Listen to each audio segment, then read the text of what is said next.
Hi everyone, welcome to the webinar. You should be able to see and hear me loud and clear.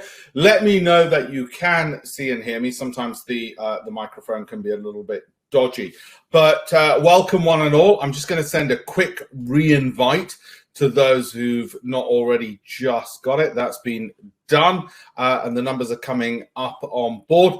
Let me know where you're from as well. I'm not going to keep you longer than 60 minutes. I want you to grab a pen and paper. And the most important thing you're going to need, because we've got over 100 slides, information pack that we're going to go through, is going to be one of these. You're going to need a phone because you're going to want to take pictures.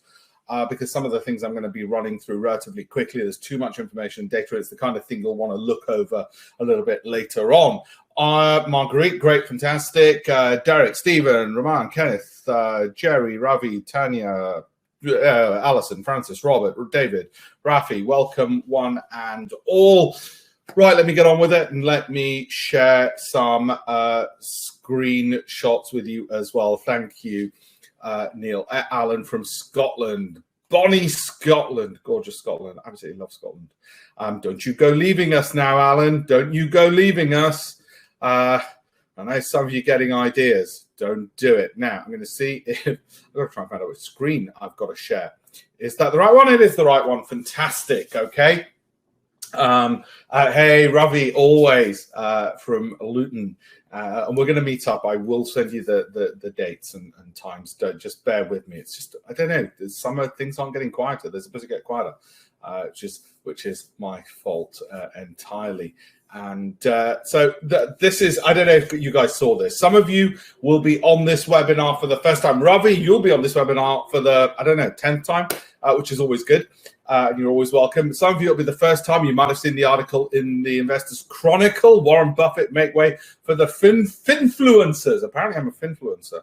After all these years, who would have known? And that's what they'd said. Some in the city appear to be taking note. Fund manager Upstar, regular talking head on the BBC, started posting light-hearted quick takes on TikTok last year and has since picked up nearly 37,000 followers. It is true, all true. So if you're coming through, if you're a first-time person, welcome. But let's get on with the serious stuff, which is what you're here for. Like I said, pen and paper, and please grab a phone so you can take photos of some of the screenshots. What's this webinar about? It's about the investment markets at the moment, okay? We had a bit of a wobble last week where they fell back sharply. We've got a whole bunch of earnings this week from Facebook, Amazon, all the rest of it. US markets at all-time highs, UK fastest growth since the Second World War. But we're all worried about two things. One, are we missing it? For some of us, that we're missing it. And for others, oh, wait a minute, what if it pulls back?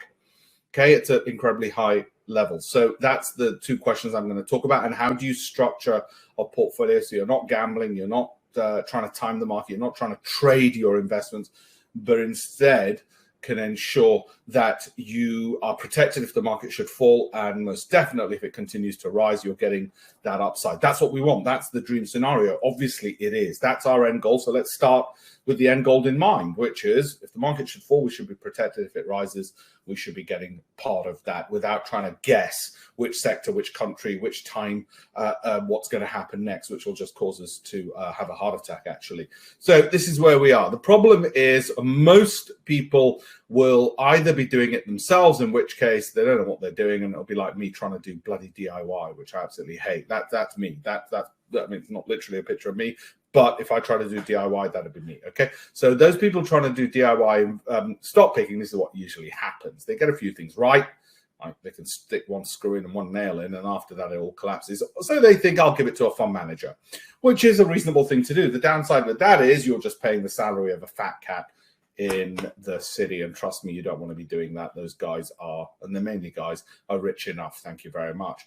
Okay, so what we want to try and do is get you into that sweet spot where you're running it yourself, but with the competence of a good fund manager. So you've got no fees you're paying. I like the sound of that. No fees. Okay.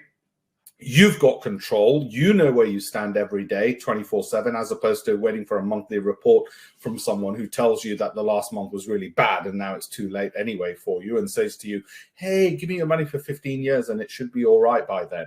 Okay. And that way you've got a better choice because you're not stuck to a fund manager who can only pick UK stocks or only US stocks or only growth or only income. You've got a global choice, and I'm going to show you that's why you want to be doing it that way. So that's what we're going to, that's what I'm about. Those who've been on my webinars before, they know that. What I'm going to do is bring everything up to date. Where are we today with the markets? Okay, what's my strategy going forward? How do I generate those returns so you can copy what I consider to be best practice? All right, that's the goal. And it's all part of my campaign, what I call my campaign for 1 million, which is to teach 1 million people how to invest. It's a free campaign. It's to teach 1 million people how to become better investors. Okay, as I get older, I want to have more purpose in my life than just making rich people richer. I want to make regular people richer. So that's a campaign to teach 1 million people how to invest. And these free webinars are a part of that. I've got free investment books and free investment materials, which I'll give you access to, and free instant messenger market insights. Some of you already know this, and for your kids' internship and work experience, all also free. Anyway, all of that's completely free. I will tell you the links for all of that in just 1 second. Right, so this is all part of that bigger goal. Quick thing, I don't know you personally, so this is not financial advice. It would be a criminal offense for me to give you individual financial advice through a webinar where I don't even know who the heck you are. All I know is your first name. Alan is from Scotland. I cannot give you individual financial advice. So you've got to treat this like education and information before you work out what's suitable to you, because I don't even know your personal circumstances, your risk profiles, or anything like that. Okay, so I'm going to give you the education for you to make the informed decisions yourself. All right, that's my goal. It'd be completely different if we were sitting opposite each other and we're going through it one-to-one, but that's a different scenario. So that's why, when people say this is not financial advice, what they mean is they don't know your personal circumstances. So they can't talk generalities and then you go away thinking that's suitable for me, because we don't know if it is. Okay, so you get that. This is the past month. This is just the past month. Now, that begs a bunch of questions. Well, what the hell does this mean, Alpesh?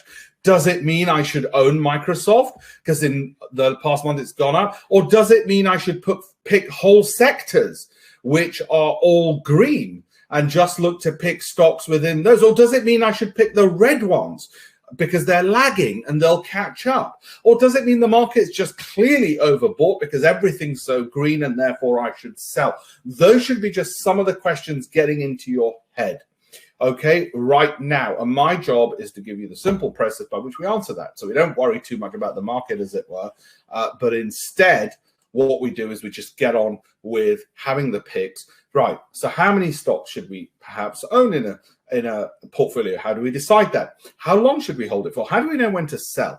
All of these things should be simple so you can spend more time out in the sunshine and playing with your kids than just being a geek like I am and just constantly, reading books, or in my case, writing books. I'll give you a free download of that in this webinar as well. All right. So that's the purpose. So when you see numbers like this, people sometimes they get confused. Well, what does that mean? Yeah, great. Okay. And by the way, that's not just the universe we're going to be picking from. No, sorry, there's not enough stocks. There's only 500 there.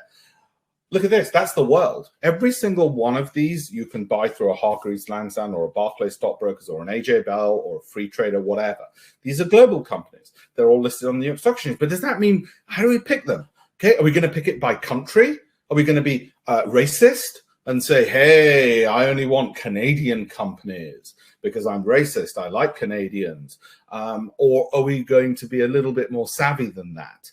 Like I said in the last one, are we going to be picking sectors? Well, surely it's about the company, not the sector. So we need to have a simple process to do this. And by the way, there isn't necessarily one right answer. I think there's some answers are better than others, and I'm going to give you what I think is the best answer. And I've got a bit of pedigree in this. And then the answer I'm giving, they're being published. This is not a plug for my books. The Financial Times have published this a very long time ago. Nobody buys books now for internet trading and material. So that's why I do these webinars, because people like, well, it's 2021 for a start. Okay. So how are we going to decide that? Right? Which countries? And look at some of those numbers. We want some of that. That's in the past chart. I want to, when it comes to my non-UK picks, I target 40% return per annum. When it's just purely UK, it's just 20% per annum, because the UK tends to generate less than the rest of the world, because with the rest of the world, I've got a bigger choice, and therefore I can really get to that 40%. Whereas with just the UK, there's a small geographic group, and therefore I can't be over ambitious. Okay, so yes, the Shopifys and the ACN from Highland, or whatever else. I want those 40%. And we see some of those numbers and we know they exist. So we want to see how we can pick out of them. Okay, that's what we're going to do. That's what the webinar's about. And we know we've got a problem, though. The world stocks keep breaking new records. So when are we going to get that pullback? It's bound to happen sooner or later. Like I said, please grab a pen and paper or take a photo of some of these things. If you want to look at these in detail, I don't want somebody complaining to me afterwards saying, oh, you moved too quickly and I couldn't really pore over it. There's more than one person on this webinar. Okay, so I really need you guys to take pictures if you want to pore over any of this data, and I'd rather give you lots and lots of slides. I've got over 100 here, and you pore over it in your own time than bore you to death by being on each slide for hours. Okay, and you can see the rise, for instance, in the US markets. It's not just in one sector. It's a particular reason why I don't really care about sectors. What I care about is what the underlying companies are doing. But again, this begs the question, has tech seen its best days, or is it specific companies in tech we might want? And in any event, that says tech sector, but how's that weighted? What if it's just weighted by, say, Microsoft? And that's what we really mean. What about if all the other companies are rubbish? That's why those complexities often lead people to say, I'll just give it to a fund manager. Don't do that. Don't do that. Okay, I'm going to show you how you just simplify it. And I prefer bottom-up investing, i.e. looking at the individual companies. I'm going to show you how you do that. And what about energy? Albert, surely with COP26 and everything else, energy should be there. Financials, rising inflation, aren't financials supposed to do better? I read that somewhere, Alpesh. And consumer discretionary, wait a minute, we've got all this COVID stuff still going on. Wait a minute, why are we going into that? Okay, and so on and so forth. Okay, so why and how do I decide that? Well, I don't gamble on sectors. I don't gamble on geographies. I look at the bottom-up approach, and I will explain that. And some of you have seen this before. I'll explain why I look at the individual companies, and then I look at the numbers for those individual companies very quickly, get the computer to do the hard work, narrow it down, and then finesse it. Okay, my brain power comes in only at the finessing part where I say, that one over that one, and that's it. The hard work, let the data and the numbers do it bottom up. I don't like just sitting around reading. Well, I used to, but I don't so much now. I rather play with my 3-year-old son. So let's work out that process. Okay, and by the way, there's another complication. Again, you might want to take a picture of this because I'm going to run through it in a second. I'm going to move the slide forward. And this is from Bank of America. Wait a minute, what about months? Yeah, some months are better than others. Hey, Alpesh, here's a trading strategy. Maybe you should just trade because look, you're up 62% out. Any month where you're up over 60% of the time, those are the only months we should be trading. So should we just come back in November and December and January, buy on November the 1st and sell January the 31st? There you go. That's 60% of the time you're going to be up. And then back in March or what, right? Actually, I don't care about seasonality. These little pieces of data which are thrown at you all over the place, they all sound great, but I don't care about those things. And these are some of the most recent headlines. I wanted to share these with you. Well, how are we going to incorporate this information? So if I share with you, Goldman Sachs says buy these 20 stocks and they're pushing them, does that mean, let's assume they're not lying to us in the public eye and destroying their own reputation, then how do we decide which of those 5 are set to surge? Or Bank of America says small caps. What about market cap? I talked about sectors. I talked about geography, talked about seasonality. Market cap, my God, there's just too many variables. That's why I like bottom up, where I don't actually care about geography or anything else. What I care about is the companies produce 3 sets of accounts: cash flow, balance sheet, profit and loss. Let's start with that, narrow it down, and then we can look at all the other things like, is it small cap or not? Okay, those are our tactics, those other things. And that's what I'm going to teach you, and why I think it's easier for you to do that than, say, the opposite example, which is you go through all 9,000 companies, you read the annual reports of every single one, you look at their websites, you read what all the analysts say, you go meet the company directors for all 9,000 companies. Is that, I'm saying there's many ways of doing it. Let's pick the easy way. Let's not be stupid and pick a really difficult and complicated way, okay? Goldman Sachs says shares through investing strategies prepare for unexpected shocks in the stock market. Well, we better know about that because there's going to be some of those. I mean, guaranteed there is going to be a downside shock. Why? Well, because there always is. What do you think? This time it's going to be different. The S&P 500 is vulnerable to a correction of up to 15% with tech stock valuations at dot-com bubble levels. Morgan Stanley says, not my words, Morgan Stanley says. And these things can become self-fulfilling. So how are we going to handle the fact that on the one hand, you've got banks like Goldman's saying these have got 50% upside. We want that. And on the other side, you've got others, and probably usually the same banks, because they like covering their asses, the same bank saying, oh, it could also drop 15%. So what happens if it goes up? They can say, oh, look, we were right. And if it goes down, they can say, oh, look, we were right. Yeah, they do that all the time. But they are right. Both things are going to happen. Some are going to surge 50%. How do we make sure we got those? And how do we protect ourselves if it falls? Without trying to time the market, without trying to say, oh, I'm going to gamble, it's going to go up. Oh, now I'm going to get out. Now I'm going to go up. I mean, how many people, when it fell on last week sharply, got out only to find that one of the biggest moves up was the very next day, which, by the way, statistically is highly likely. Okay, very many people. So that's the essence of the approach I'm going to give you. I'm giving you this background information so you understand why I'm teaching you what I'm teaching you. But look at this, the great 2021 profit rebound. We just saw in the last slide this mention about the tech bubble. Well, I was there. I had my own show on Bloomberg during the tech bubble. I can tell you the problem with the tech bubble, we all knew, was lack of earnings. So we knew to buy into those stocks. It was a bandwagon. Get on the bandwagon, but jump off before it falls off the cliff. Everyone is waiting for somebody else, a bit like, I don't know, poker or Russian roulette, where you're thinking, okay, when's the great sell-off come? So we knew to ride the upside, but we knew at some point it's going to fall. What's different at the moment is this is earnings-based. Look, year-on-year change in S&P 500 earnings per share in percentage terms. There's actual profits. We're talking about profitability. Now, if a company's got profitability, there's less likelihood it could crash. I mean, it could still pull. Look at when coronavirus became such wide public knowledge last February. Guess what? Even the mighty Microsoft, rich in profits, and Amazon and Alphabet all fell by about 15, 20% roughly. So everything can fall despite being profitable, but it's less likely to. And our essence of what we're going to do is we're going to look for companies which are going to outperform to the upside if the markets rise. And I don't have a crystal ball to tell you if the markets are going to rise. I can take a good guess. And it protects us on the downsides should they fall, without trying to time, now is it going to fall, now is it going to rise, which is what the journalists and the magazine writers want you to do, is to try and time and gamble and speculate. We don't want to do that. We want to take a more a Warren Buffett type approach, which is they're solid companies. When they go up, will benefit. When the markets come down, we won't lose so much. Now, the thing we're going to do, which is slightly different to what pure investors do, is, sometimes you see the markets rise up and you think, oh my God, Alpesh, I've made such a great return. What shall I do?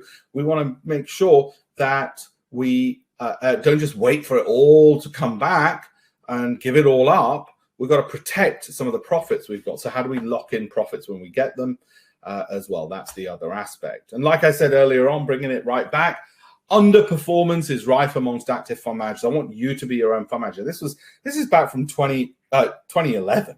Okay, this is not new. And 10 years before that, there was an article like this. And 20 years later, there's an article like this. Okay, underperformance amongst active fund managers is rife. Why is it rife? Well, for all the reasons I've just hinted at and told you, which is they're picking by geography, they're picking by sector, so they've got a very narrow gene pool of companies to select from. And if they've got a narrow gene pool of companies to select from, imagine you're hiring people in your company. Guess what? If you've got very few CVs, you're not likely to get a very good bunch of candidates that you can hire, because you've got very few. It's just statistics. You've got very few. So we're not going to pick by geography. We're not going to pick by market cap. We're not going to pick by sector. We're going to look bottom up and say, right, as long as their numbers match, as long as they give me the various criteria that I want. So what are those criteria? And that's what I'm going to teach you. And there's another thing here. The vast majority of you here will be from the UK. I know, Sagan, you're from Nigeria. We've got people from Scotland. We've got France. Let me know which other countries you're from, just so I can make this very bespoke to you. But the vast majority will be happen to be from the UK. And I think second most from the United States. Although it's a bit early for the US at the moment. So East Coast US. The other reason we want to look global is this. If you look at this, light blue is NASDAQ, okay? Which take as a proxy for the US. Or if you don't want to take that, orange as a proxy for the US. Now, over any rolling 5-year period, certainly with the S&P and the NASDAQ, you'll see it outperforms the UK markets. Now, I want my fellow UK people to be rich in their SIPs and ISAs. What they don't often realize is their SIPs and ISAs can own equities in these other countries, as well as Chinese and all the rest of it. And the reason the government does that is because it wants you to be rich in your old age. So it lets you buy and invest in companies from anywhere in the world. Okay. Now, the benefit is it avoids the poverty gap when you're older, because if you look at the last 5 years, Then what happens? The UK keeps you down there and your pension has hardly grown. You look at the other countries and it's gone up. Maybe it's doubled, right? Maybe in some cases it's more than doubled, right? So they're getting richer and you're not, even though you could invest in the same stocks as them. And now this is the point where somebody goes, yeah, but it costs £3 more to buy a foreign stock. And I'm like, yeah, you're right. That's a very good reason not to double your pension money, because you might have had to pay £3 more. Okay, and that worries me. The other reason I want you to pick international is, like I said, that ability to select from a broader range of equities. I'm going to show you how to narrow that down and how to do it. And the other thing, the reason I want you to pick these yourselves, at least if you're confident enough and believe you can, and I'm going to teach you the way to do it, is this. This is from a typical UK fund, a typical UK fund. I've not picked one which was high in fees. This is a screenshot from one of their PDFs that they send you, okay? And it said, investment, £10,000. If you cash in after 5 years, total cost will be £1,000. That's 10%. This comes as a shock to people because they were led to believe that the annual costs are about 0.3%. I'm afraid not. This is page, 16 of that PDF that they send you as a client. Have a deeper look. The amount of hidden fees that still goes on, it is shocking. I've written an article about this on my blog, about the fact that there are so many hidden charges and they're still lying to you about this, okay? And it's still an ongoing problem. The blog, if you want it, it's on tradermind.com/news. I can give you that at the end. I mean, I've put a whole load of links on there as well, so you'll see that is indeed the case. I can't find it right now, but anyway, there's other ones. And there's a lot of research which goes into each of these, and it'll show you that the hidden fees are still a major problem. And you can, if you want to continue researching that part, it's up to you, and you can do it. Right, so let's go into my approach. Grab that pen and paper and why we're doing bottom up. And by the way, for those of you who want to gamble and want to double your money by tomorrow and think I'm about to tell you, hey, buy this stock, buy that stock, not this, not that, this is not for you and you can exit. The fact of the matter is, yes, we'll be looking at specific stocks, but this is not about gambling on this company for this week is going to boom up because I saw on social media that they've got a potential license for something. We're not rumor mongering. What we're doing is having a sensible approach which is suitable for my SIP, my child's ISA, and what I think would be suitable for retirement and pensions, i.e. stocks which will, and I review them every 12 months, and then I might keep them for the next 12 months, but nothing is bought for 5 years blindly and stupidly. I'm not married to my stocks. Okay, where no matter how bad they turn out, I've just got to hold it because I said 5 years. I made a vow the day I bought it. You know, the broker said to me, here's your commission and here's where the priest is going to make you sign a vow that you've got to hold on to this company for the next 7 to 10 years, no matter how rubbish it turns out. No, I'm happy to divorce my stocks after 12 months, all right? But if they're good, they get to stay in. I'm more like a football manager than a husband to my stocks. Got it? So how do we come to those conclusions then, where we get a mixture of companies that we're looking to get a 40% return on? And that's excluding if I might use leverage. Now, leverage is high risk. So big red light warnings. Ignore leverage until I talk about it. And I only ever do 2 times leverage, whether it's CFD, spread bets, or ETFs. Okay, but we'll come to that later. Park that for the moment. Park that for the moment. Don't panic. Park it for the moment. Okay, so these were some of the picks over the last 12 months, just some, right? And some did better than others. So how do we generate these? Some are well-known names like PayPal, others are not. I certainly didn't know what BOTB was until I realized, oh my God, that's the people you see at the airports and on TV, and who knew they would do so well? And these are just some of them. Okay, so how do we come to those? Like I said, I'm moving through this pretty quick. If you didn't catch the bit about where I said take photos and then pore over it in your own time, then I'm saying it again. Grab a phone, get ready, and take photos. So where are we at the moment? This is where we are. And by the way, I wanted to put this in context. So China, in the past year, this is where we are. It's up, whatever, 2%. India's up 56%. NASDAQ, we're roughly 40-ish. So great. For this year, for me to get my 40% target, it's going to be pretty bloody easy because the market's given me most of it without me trying. So guess what? This year should be a blowout year. And if next year I the market goes 0 and I only get 20%, then over 2 years I should have averaged 40% per annum. Do you see what I mean? It's not guaranteed. Some years you do more, some years you do less. Some years you've got a tailwind behind you. Okay, like flying a plane, you've got a tailwind and it's easier to get it. Other years you've got a headwind and nobody gets it. Like 2008, I didn't get 40% in 2008. If I did, I would have been a bloody genius. Neither did hardly anybody else, except maybe 1 or 2 people, and then they never got that ever again ever since, because they were always talking about how things are going to be a disaster, and so they just suffered for the next 10 years because the disasters never came after that. Yeah, right. So how are we going to individual pick? And like I said, the good news is, whilst I expect further upside because of earnings, that's not the reason why I'm fully invested. I'd still be picking stocks the same way I'm going to tell you. It's just that if these earnings weren't there, all this earnings optimism wasn't there, I'd be saying to you, well, I'm still targeting 40% per annum over the long term, average it out, let's say over 10 years. But I don't think this year it's going to be a 40% year, no matter how good my stock picking skills. Whereas other years it'll be, yes, that is a phenomenal, definitely a 40% year, regardless of my stock picking skills, because I had a tailwind. Got it? Tailwinds and headwinds. So what gives us that tailwind? Earnings do. They happen to be good. They're out of my control.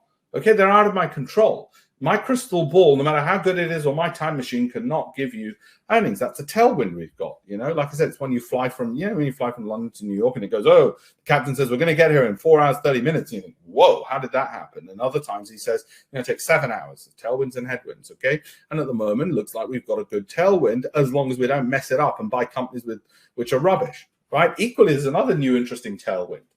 And none of this helps us speculate or gamble, because we don't want to speculate or gamble. It's just background information to give you that why we're in a good period where we should be looking at a 40%. I don't think it's unreasonable. I'm not generating it. The bloody companies are generating it. Okay, and it's retail investors. These guys are nutters. What they're doing is every time the markets fall, they just jump in. And you might say, well, Alpesh, you should stop them. You should caution against it. Surely they'll crash the market down. Well, whatever they do, I've still got to have the same degree of resilience. Okay, whatever the weather is, I've still got to protect myself, whether they're good or bad. But I'm just giving you background information of what is going on, so you get a better understanding of how come when the markets fell sharply, they rebounded so quickly, Alpesh. Well, according to Bloomberg, and they're as clever as it gets, and like I said, I had my own show on Bloomberg, and I know them intimately. They're a bloody good information source. Day traders take Wall Street by storm again in record dip buying, and they shared the numbers. So, okay, I don't need to understand that. I'm not gambling on it. I'm not betting on it. What if tomorrow morning they wake up and all these retail investors decide they're not going to get in the market? So I've still got to be protected. So how do we do that? And by the way, like I said, we've got a great tailwind at the moment, because the recent, and this is from Standard & Poor's, recent risk-adjusted return ranks in the top 5% of all days since 1960. In other words, risk-adjusted returns, okay, are pretty much one way. We're not getting much by way of downside. You might say, hang on, Alpesh, that means that's not sustainable. You're right. That's what I'm saying. We're going to get a pullback. Equally, it doesn't take a genius to say we're going to get a pullback. Bloody hell, history suggests we're going to get a pullback. But equally, what it tells us at the moment, we've got a great tailwind.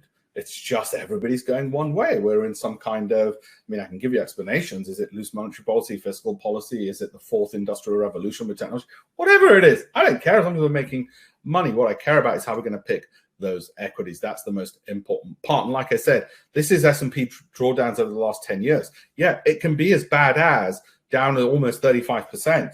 Now, you might say, well, Alpesh, you keep talking about the downside. What's wrong with you? Let me tell you why. It's not about the money you make. It's about the money you keep. And the money you keep only happens when the markets fall. That's when you know how much you've kept. So don't tell me, hey, Alpesh, I'm up 100%. Unless that money, as my grandmother used to say, is sitting in your bank account, my friend, in cash, you ain't made jack. All right? My grandmother used to put it in similar terms. And she's right.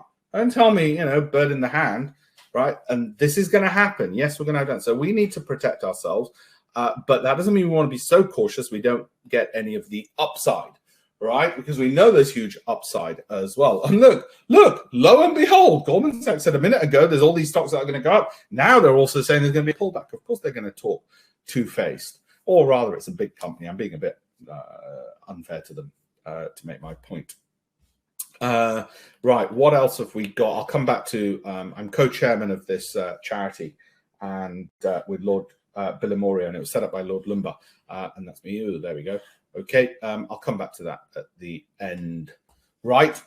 So this is part of where I'm getting my information from my forthcoming book, which the FT are going to publish on forecasting share prices. Keep an eye out for it. Talk about plugging a future book. And you know I'm not doing this because I'm expecting at the end of this webinar loads of royalties because the book's not out yet. Okay, and I'm taking all my information from this as well. But I'm also taking it when I get data like this. As I had to imagine, this is great. This is a great example. March 26th last year. Go look at when the market bottom was last year. Okay, this is one of many things which come through my desk or across my desk as a hedge fund manager. And we see it and we think, okay, these guys are starting to sing a different tune all of a sudden.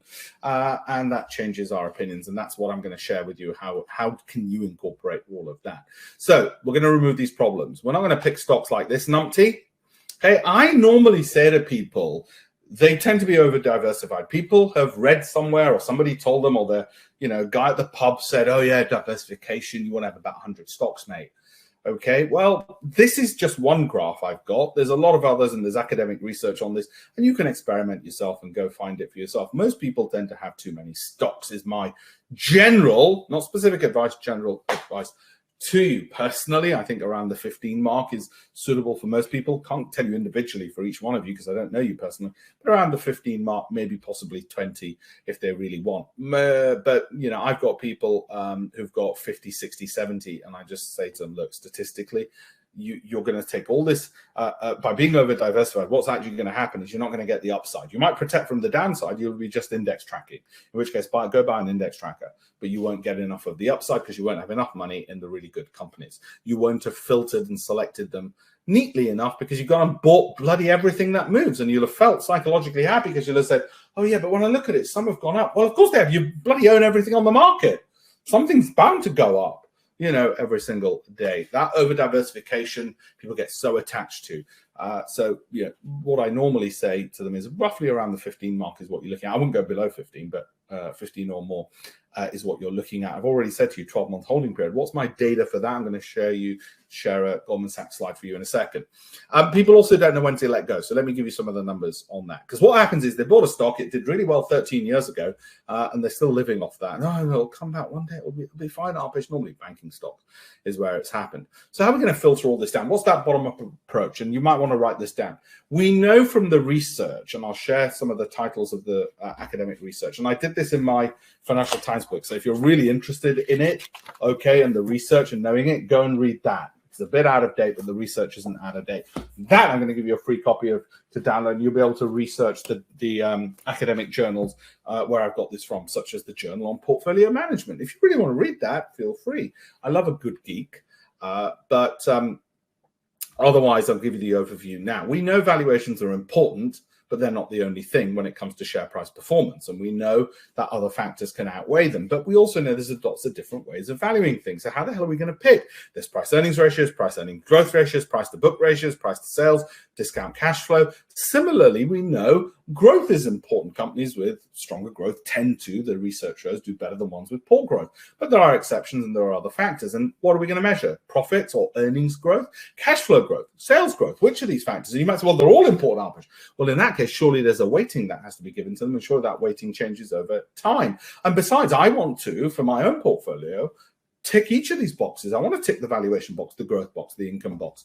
Okay, so that's going to be the essence of my strategy. It is going to tick each one of these boxes. Okay, a momentum. So what are these numbers? What's the magic holy grail secret sauce recipe for KFC, Coca-Cola, and this? Well, it doesn't work like that, but I'll show you some of the there's not a specific thing. We need to make sure we're ticking each of those boxes. Now, we found and finessed, and I've printed this in my Financial Times columns, that there is a number on price earnings, okay, or a range, which is good, and we prefer that and peg to price to book, funnily enough. I'm not saying price to book's rubbish, it's good, but if we've got price earnings and price earnings growth, then I don't need price to book so much, or price to sales. And discount cash flow is fantastic. However, it gives us too many anomalies. It works sometimes, doesn't sometimes, and therefore if I've got the other.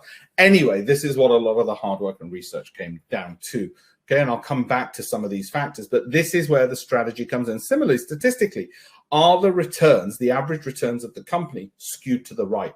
In other words, more likely to be positive than negative. That's statistical analysis. How is it distributed? What's the consistency of returns? Or is it too volatile? I don't want high volatility because, again, the research shows the more volatile a stock is, the less likely, funnily enough, it's going to give you a higher average return going forward. What's going to happen usually is people have overpaid for volatility in the mistaken belief it was more likely to give them a better return. It might in the short term, but over the long term, not a good idea. So anyway, these little bits I'm putting in all of this. So how do we break this up? Strategy and tactics. Strategy is, have I ticked the valuation box? Growth, income, cash flow, outperformance. In other words, is it outperforming the market? What's called alpha.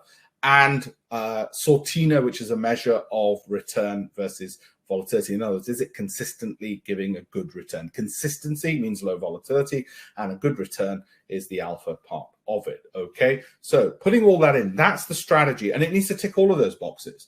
I'm not selling you a UK fund, a growth fund, in which case it would have to just be UK and growth. So I can pick and tick all those boxes, which I think is how private investors should be darn well doing it.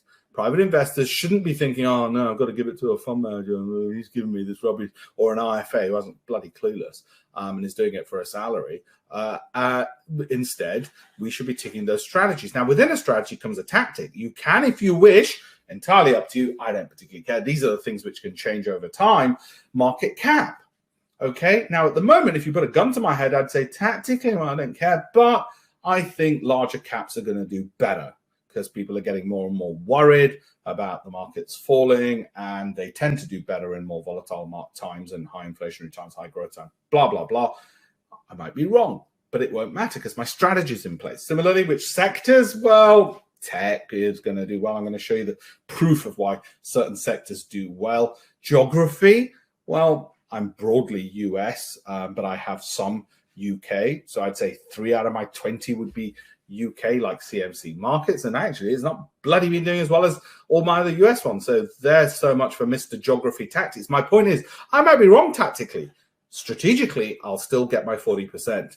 Some will lag, some won't. By the way, if I could be 100% perfectly correct, I'd only have one stock. Warren Buffett would only have one stock. Bill Gates would only have one stock. They'd only pick one if they had the perfect crystal ball. Nobody on the planet has that. That's why we have more than one. So yes, some of mine, like CMC, in the past bloody 12 months has got 0%, even though it's hit everything. And yet another stock in America, which has also hit everything, has gone up a bloody 100%. PayPal. And you might say, well, no, CMC and PayPal are completely different. Actually, on the numbers, they tick a lot of, well, they tick the same boxes. Volatility. Tactically, you might say, I want low volatility because it tends to outperform. Or you might say, Alpish, you know what? I really want a lot of money in a short space of time, like 12 months. Therefore, I'm going to pick the higher volatility. Let me put it to you this way. Let me ask you a question. Now, think about this. Would you rather in 12 months be up 40% or down 40%? Or would you rather be up 10% or down 10%? Right? There's no right answer to that. If you said, I'd rather be up 40%, but I could be down 40%, I don't mind, I'll take that higher risk. That means you want high volatility stocks. Okay? And over the long term, they don't tend to do as well as the ones which is up 10% or down 10%.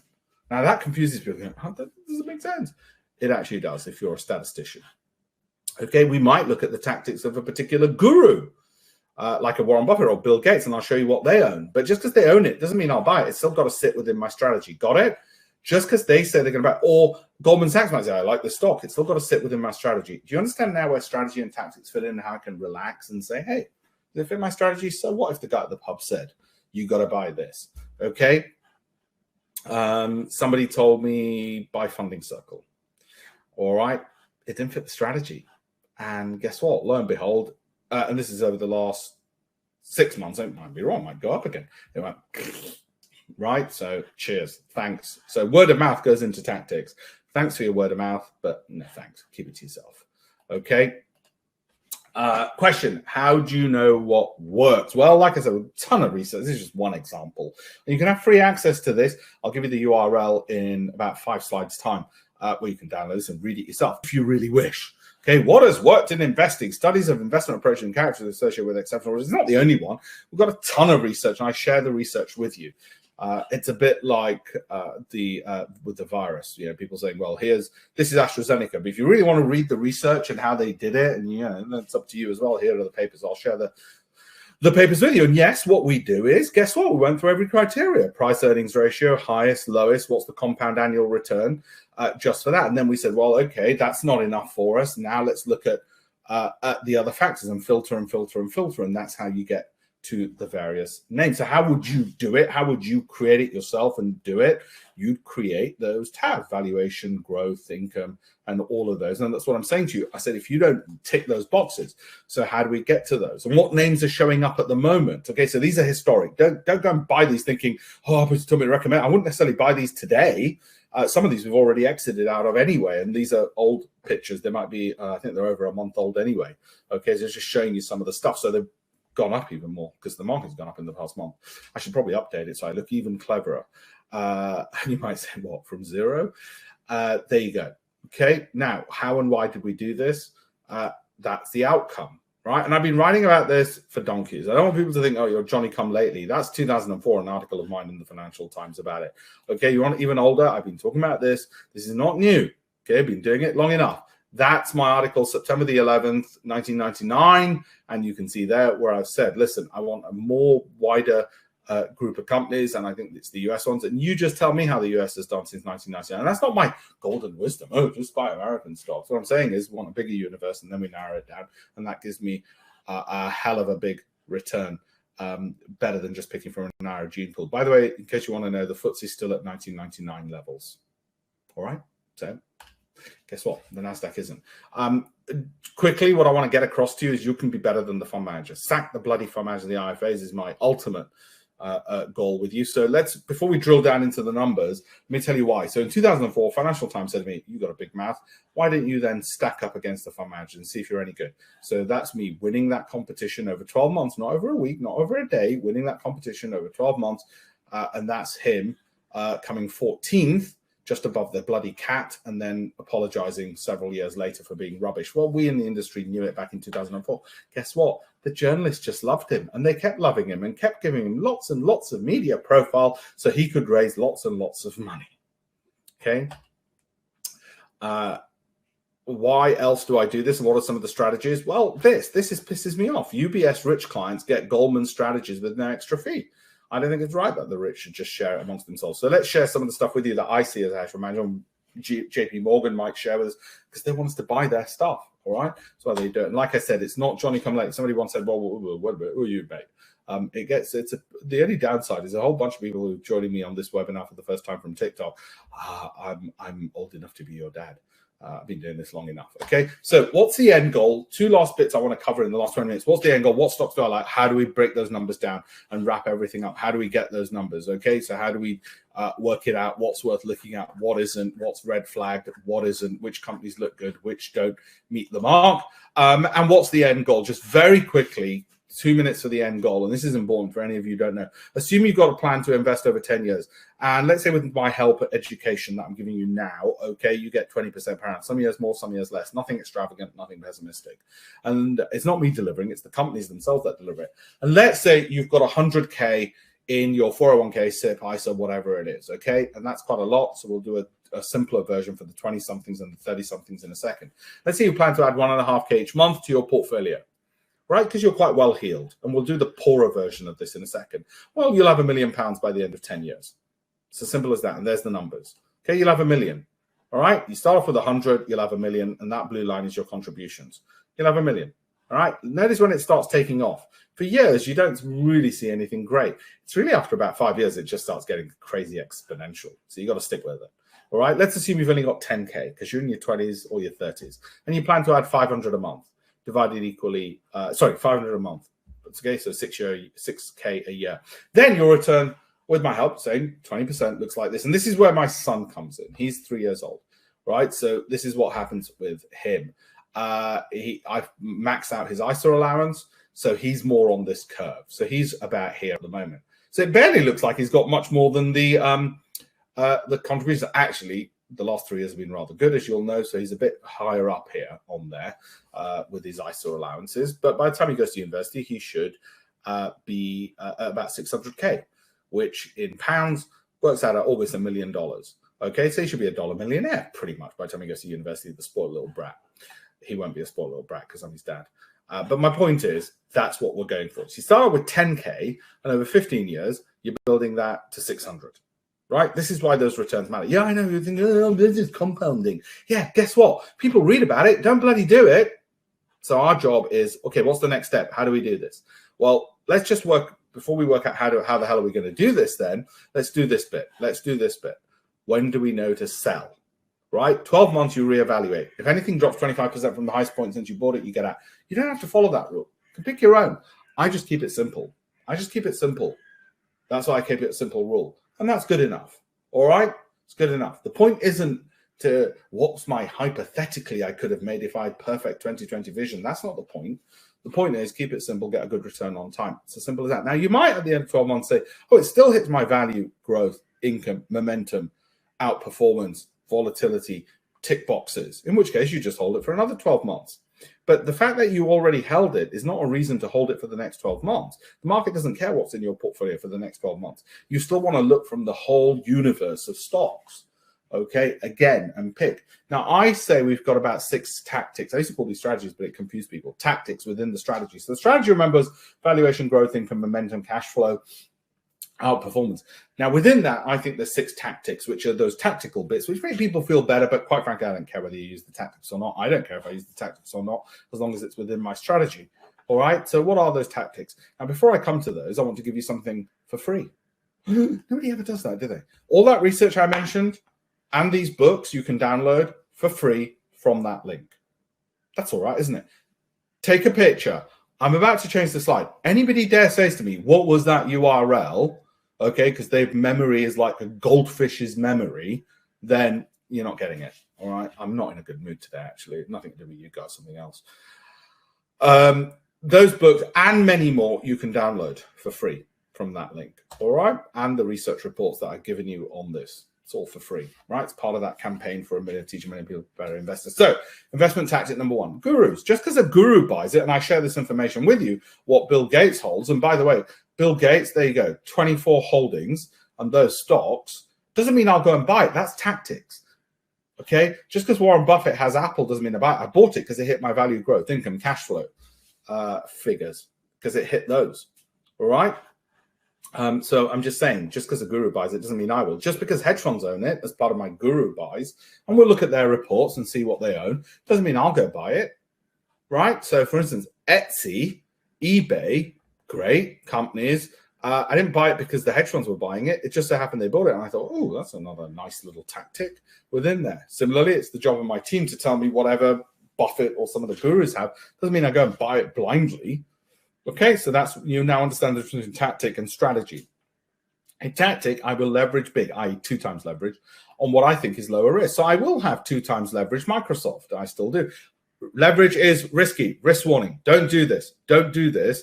Okay, leverage on Amazon, right? And I'll get better returns. Actually, the Microsoft one, that's old because Microsoft now, I think it's about 80% since I did that 2 times leverage. S&P 500 has been there for years. It's about 150% return now on that. And a lot of that has come in the last 6 months alone, I think, just because it's triple leverage. I don't recommend you do that. It's the only thing I do 3 times leverage. I do not recommend you do it because I don't have the time to explain all the risks involved with leverage, but it is risky. Okay. So this is a classic example of, sorry, not enough time in this broadcast to do it. But anyway, it's one of the things we do. Investing tactic 3, what banks tell their richest clients. Yes.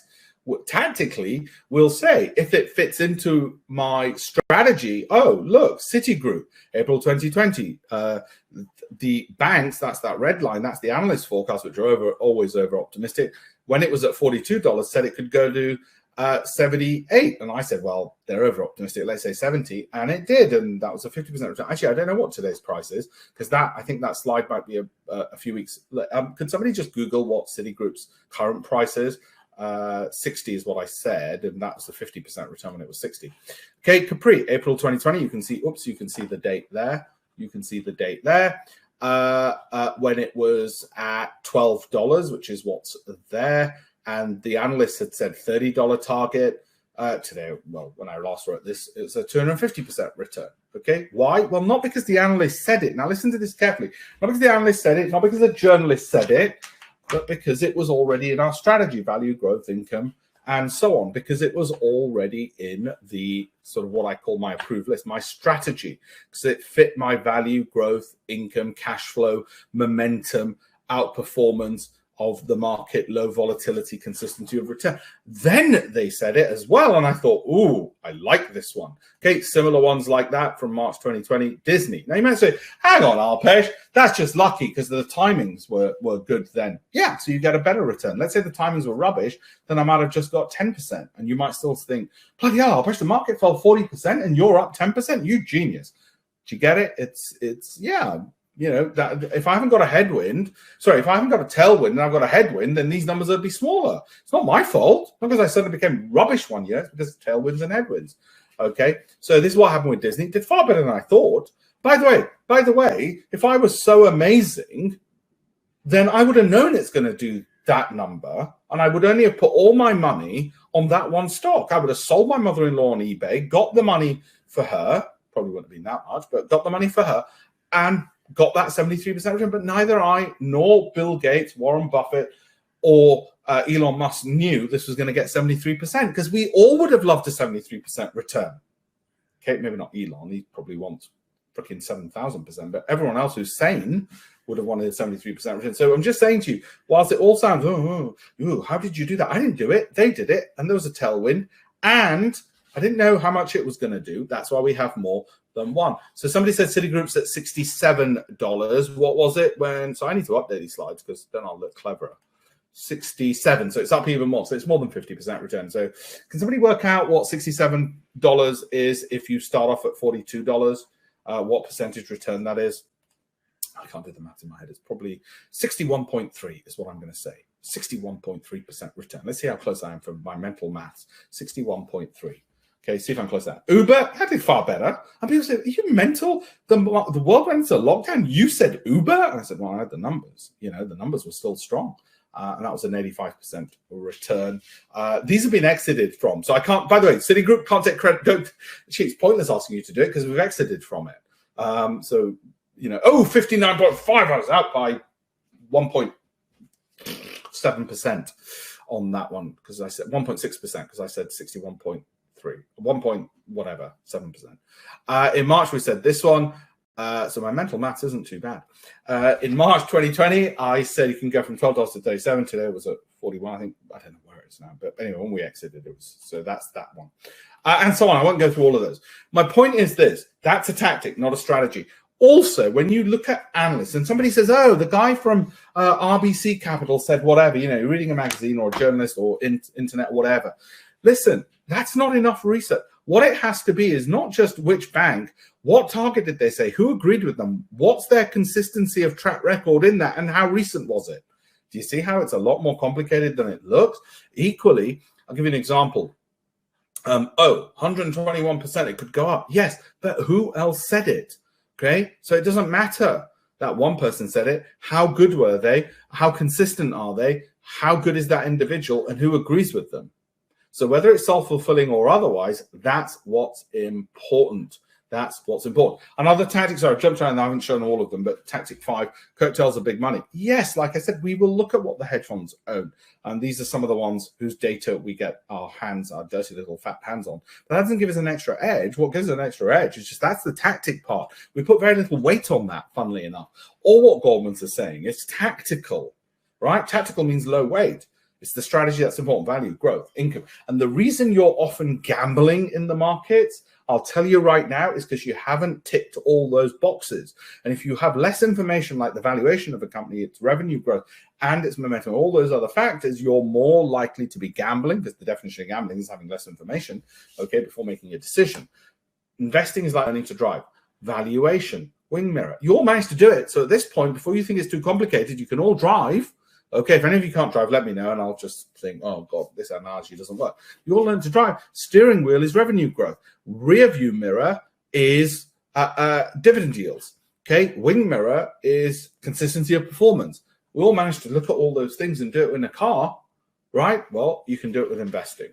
And this number, again, 15 stocks. Okay, why 12 months? This comes from Goldman Sachs. Take a picture. I want to save time, so I'm going to run through it. But essentially what's happened is the holding periods for equities in most accounts have become 12 months. They used to be longer, but as we've got more information on the internet, it's become lower. And this is probably one of my most important factors. Actually, this relates to the strategy, not so much the tactic, which is these two numbers. This was more important. This formula was more important during bankruptcy. What this score is just tells you, during COVID, it tells you the likelihood the company's going to go bankrupt. So it tells you its working capital, its assets. You don't need to remember this. You're not sitting and bloody examine this. But what you need to know is really, I want that number to be above 1, really. Anything below 1, I'm starting to panic. That's not so important to me. It's not some holy grail. In fact, most of the time that happens anyway. Value, growth, income, all those other factors are there. This one's more important. This is from Goldman Sachs. It's one of their slides that I stole from Goldman Sachs Asset Management. Well, it's actually part of Goldman Sachs Research and their quantum database. That sounds amazing, doesn't it? Goldman Sachs Research, quantum database. Shit, you want that, don't you? Here it is. There it is. Take a picture. Feel free. Take a picture. Okay, it's only one factor I look at.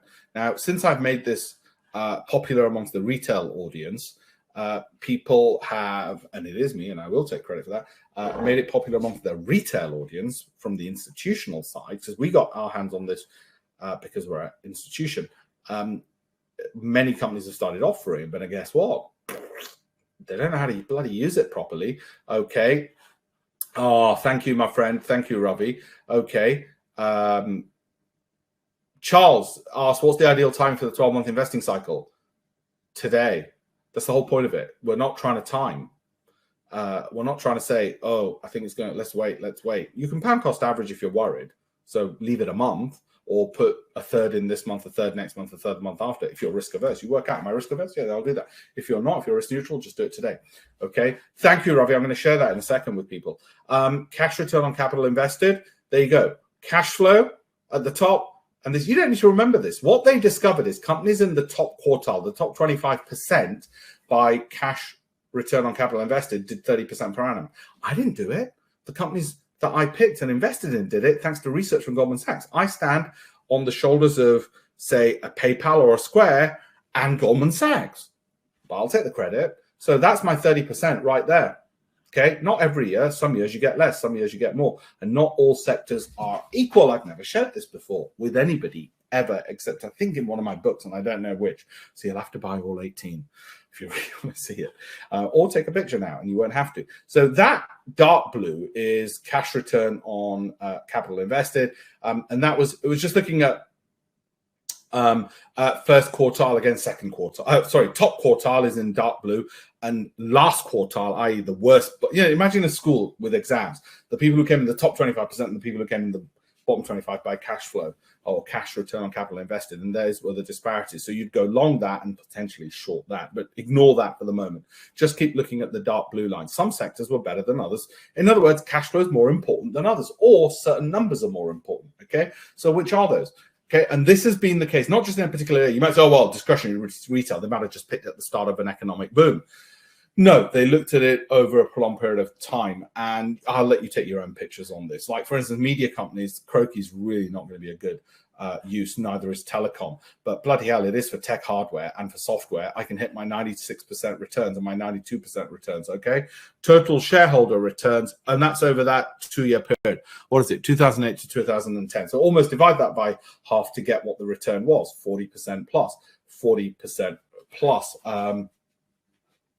Okay. Thank you, Marguerite. Thank you very much. Okay, that one. Insurance, not really good. 4%. I don't want that return. Okay, I want close to the 90s over 2 years because that's 40% per annum. And you can see some do better. Autos, funnily enough, I have O'Reilly's Auto and AutoZone, and both have done fairly well for me. I can't remember off the top of my head. Okay, but you can see some sectors do better than others. In actual fact, that's the way I'd look at it, and I suggest you do the same. Okay, recreate it: value, growth, income, cash flow. You won't be able to use the same formula as me. I've given you the formula unless you're really willing to do it. So just try and find a proxy for cash flow: momentum, Sortino, alpha, and then tactically, and that's where the real secret sauce is. Then tactically work it out from You can follow me and what I think tactically is important at any given time as well. But what I suggest you do is take that approach. Make sure it's global, monitoring frequently, otherwise you will trade your investments. Do not trade your investments. It's going to be very difficult for you to break that habit of, no, Alpesh, I want to time it, because trading is about gambling and speculation and getting the right sector at the right time and speaking to somebody cleverer than me who will tell me from inside knowledge, this is going to go up. No. If we knew that, we would have known that in 2008 the market was going to fall. And the same guys who knew it was going to fall in 2008 never got anything right ever since either. So there is no one person. The ones who did make the money took the approach we're taking, which is, yeah, there's some years where we won't make a return because the markets go down. We have a headwind so strong that our superhuman abilities don't allow us to penetrate through it. In other words, yeah, Microsoft went down last February, and there's nothing me, you, or anybody else could have bloody done about it. Okay, if you want to know a stock which went up between February and March last year, there isn't one, pretty much. Okay, so not one strategy, well, not one tactic, one strategy, but not one tactic, and I think 15 to 20 picks. So that's the approach I want you to take, that bottom-up approach for all the reasons that I've mentioned. I developed this side of things when I was at university, red carnation, lost exam. And then you can see you have used it and the thesis and the analysis that I'm talking about to win.